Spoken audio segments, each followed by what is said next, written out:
We are in a car. Hello there. I'm Scotty. You're not. This is a little off. I don't even touch this thing in between recordings. Somehow it gets messed up.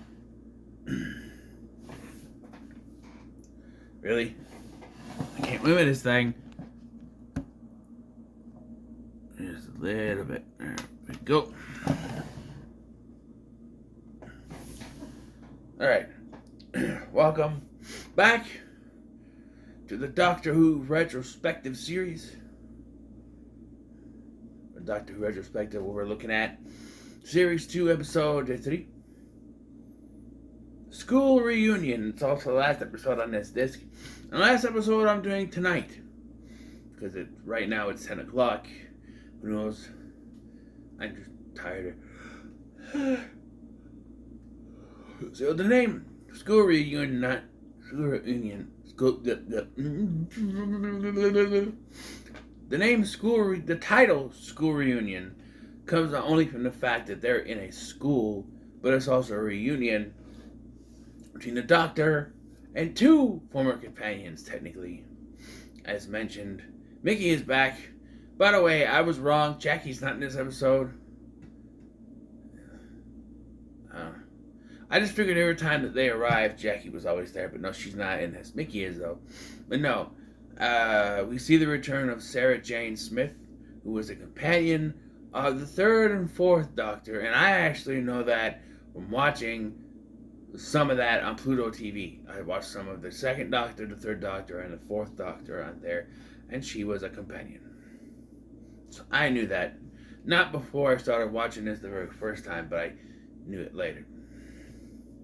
But, yeah. And it also sees the return of another companion, K9, the dog that followed the fourth Doctor in his last 3 seasons. Yes. There's also a spin-off in the 80s, late 70s, early 80s called, I think it was the 70s actually, K9 and Company. Didn't last long, I don't think.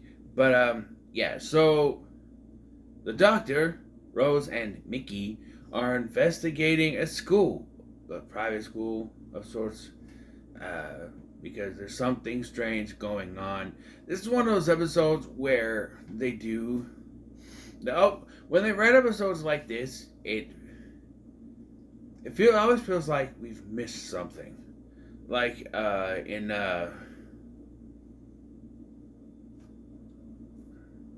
in Series 3, there's a 2-parter with a family of blood. And that episode starts with the Doctor having no memory of being the Doctor. He's under the name John Smith in like an old-timey area with Martha as a maid, which is not racist because in that time period, that's the jobs they would get. And it's like we missed something. Although they do kind of flash back in that episode to show what happened. Here, we don't. It feels like we're in the middle of an episode. Like, I turned it on halfway through or something. Like, when this episode starts, we get like a pre-title sequence, the opening, and then we just follow the Doctor as he's a Professor John Smith at this school. And Rose is a lunch lady. Yeah, I'm sorry, but she's too pretty to be a lunch lady. There's a requirement. Lunch ladies have to be old, fat, or short. There was, throughout most of my school time, there was this nice little old lady. She was old the whole time I was a kid, but, she was nice. But, like, you know, I've never seen any really pretty lunch ladies. Like, Rose is not lunch lady material. I'm sorry. She's not old. She's not fat. She's not small. She's not ugly or normal looking. She's gorgeous. She's gorgeous. So I know she doesn't fit any of that, but she's there. And of course, she's gushing about chips or fries, as us Americans will call it. Although there is a difference. The British chip is what we would call steak fries. They're fatter, thicker. It's what we would call steak fries. And they're good with gravy. But they have chips. And I remember my son and I were watching during this earlier time of watching these. We wanted chips. We went to China Star Buffet, and they had fries or chips, and they're terrible, but we ate them. I dipped them in sweet and sour sauce. They were good. Yes, I'm weird, but yes. She goes on about chips way too much. Strange enough, after she leaves, I kind of missed it. No one talks about food other than they live talking about fish fingers and custard. You know, no one else ever brings up food, like what they want. A cheeseburger.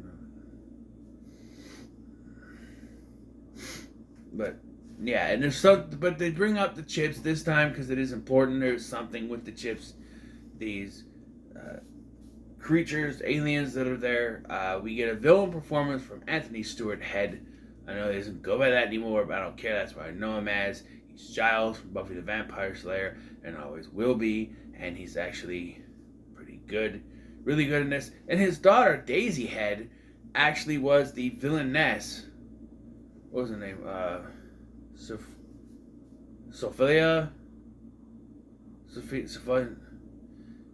Sophina, I think was her name, in the new Dungeons and Dragons movie. That was his daughter. Yes.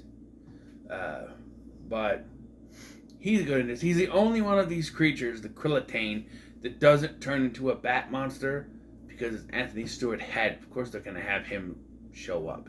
There's this other dude, this African dude, African British dude, that changes from time to time. And there's this kid named, I forgot his name, Kenny, because it's close to K9. Kenny, who notices a strange things going on. The scene where we are first introduced to Sarah Jane Smith is just, it's great.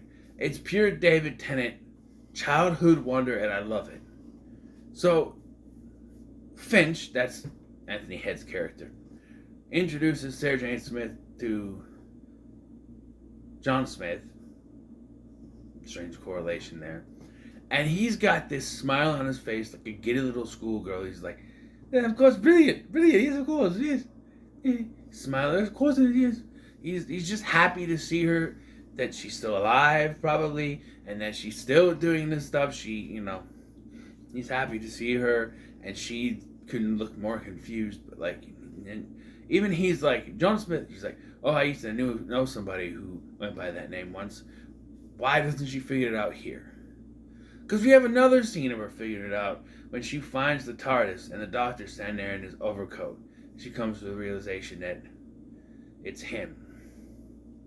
Throughout the episode, we get kind of, back and forth. She says that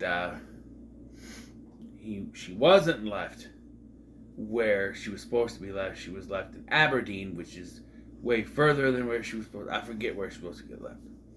Yeah, it's not the right place.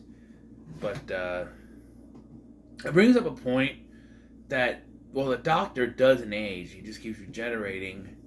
His companions will age. And so at some point, he's got to let them go.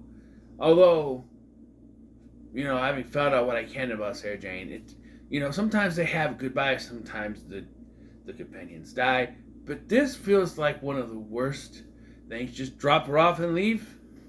I understand he's got to go to Gallifrey, but just drop her off and leave. His name is probably goodbye. He never said goodbye. He just gone.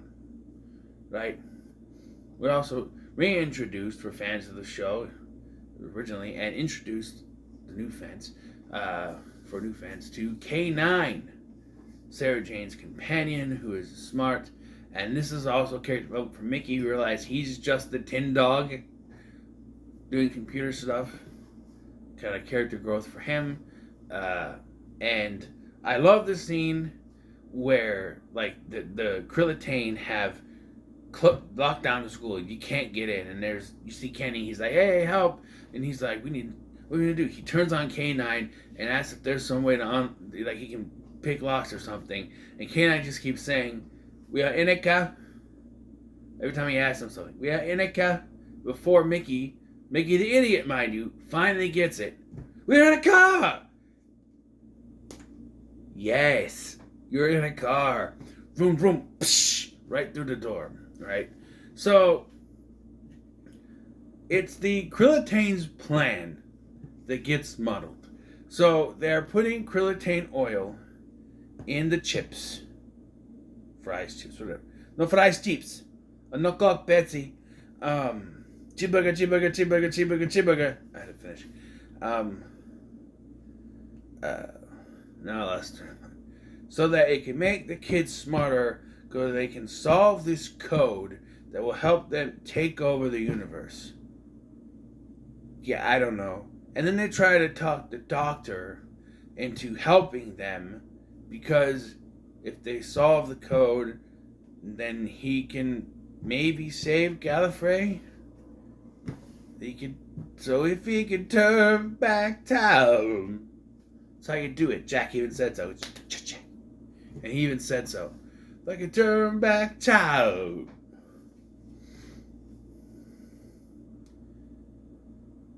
I don't know. Their plan is kooky. But, yeah, I do like when the Krillitane are flying around K9, he's blasting them with the lasers. He only gets a couple, though, and his battery starts to get low. I don't like that part, because it leads to a sacrifice that is sadly in vain because of what happens almost directly afterwards. But I do like K9. Affirmative? So, it's K9's plan, really. They find it earlier in the episode. Rose witnessed one of the lunch ladies get covered in the Krillitane oil, which did something to them. It's not expressly made clear what happened. You just she's burning, and then all of a sudden you hear a noise. Apparently, she exploded. Say Galaxy Quest. She exploded. It is very confusing, though, when everything happens. We'll talk about that. So it is basically K9's plan to use his laser. His battery is low, so he can only do short range. So he has to stand close to the vat to do it. He can shoot it while all the Krillitanes are in there, because for some reason every Krillitane is just going to follow them. And they went the doctor's brain for some reason, because he's smart enough, I guess. And so K9 shoots the laser at the vat of Krillitane oil, covering them in Krillitane oil, and then they explode. But when they explode here, it's like a fiery explosion that levels the school, and then Kenny takes the blame for it. He's like, yeah, I didn't. Well, the little girl asked him, did you have something to do with it? And he goes, yeah, I did. He did have something to do with it. He was part of it. He was helping them, but he didn't directly do it, but they assume he directly did it. Kenny blew up the school, which is not something you want to say out loud, but Yeah, K9 sacrificed himself. It's very sad. And then Sarah Jane gets to go in the TARDIS again. And the doctor offers Sarah Jane to go with, and she says no. She's moved on from that. She should have her own adventures. Her own Sarah Jane adventures. You know what? That would be a pretty cool name for a spinoff now, wouldn't it? You know what another cool spinoff idea would be? Torchwood.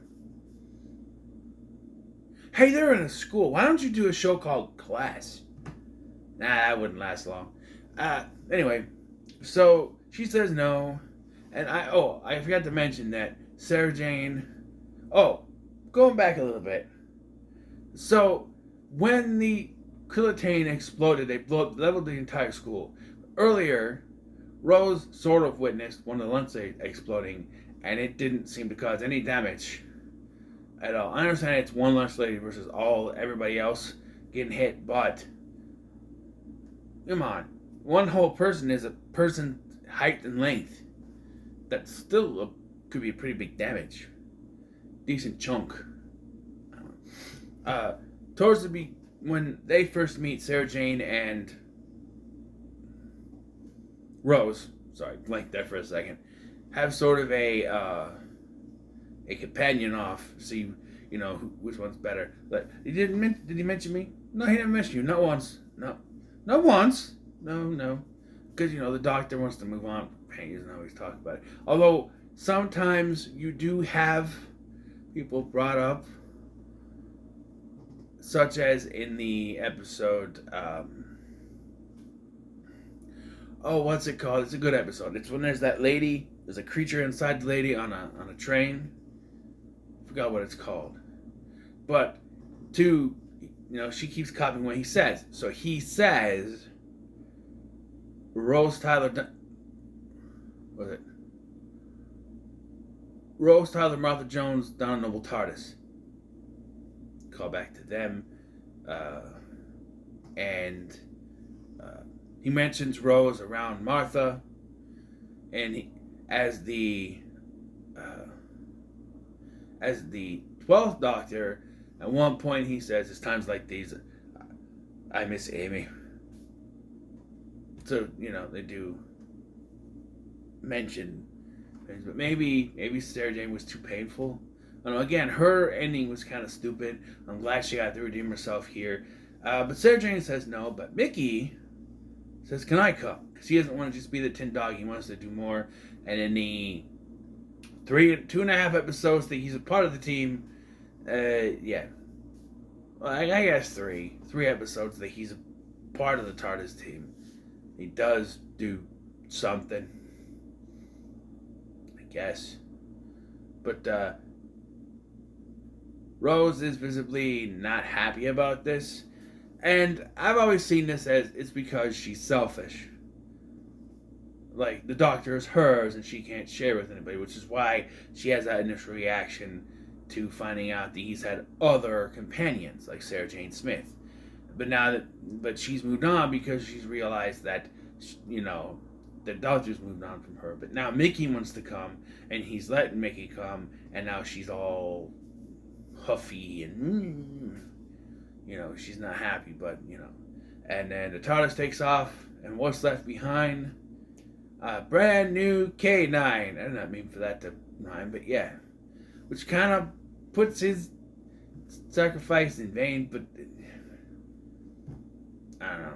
All for naught, I guess you would say it, but it still works. And then they walk off Sarah Jane walks off to have her own adventures. Man, the Sarah Jane adventures. It just sounds so good. But yeah, and that's how it ends. And then we go into one of my favorite episodes next. Girl in a Fireplace. Love. This was really good, though. This was one of the better Doctor Who. When I think of good Series 2 episodes, this is one of them. And to this point, this and The Girl in the Fireplace were the only two I can remember being good going into this with my son. Or even going into it back in the day, these were the two. But now there's more. There's more. There's more now. But yeah, like I said, there's 4 in a row technically, because the Cyberman 2-parter, it got better for me, I think. But yeah, like I said, this is the last one for tonight. It's now 10:30 Central Time, and I just need to relax the rest of the night. So yeah. So what are your thoughts on School Reunion? Don't forget to like, share, and subscribe. Thank you for watching. I've been Scotty, and affirmative. Ja, Enika.